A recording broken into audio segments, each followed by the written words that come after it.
Over the last 2 decades or so, Latin people have joined the fold of Islam, and Islam is the fastest growing religion among them, alhamdulillah.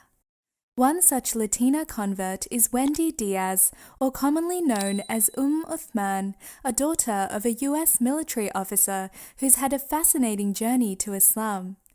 In this video, we will be going over each step of her way towards this spiritual enlightenment. So let's begin. Born in Puerto Rico, Sister Wendy was around 5 or 6 years old when her father joined the US military. This eventually led her family to settle down in El Paso, Texas. At the time, Sister Wendy was in 3rd grade and was not versed in English. Anyhow, throughout her youth, Sister Wendy found herself shifting from one place to the other as her father was assigned from one base to the other. On the brighter side of it, she got to meet people from diverse backgrounds. Moving on, while in Puerto Rico, she had begun going to the Catholic Church. In El Paso, she continued with that.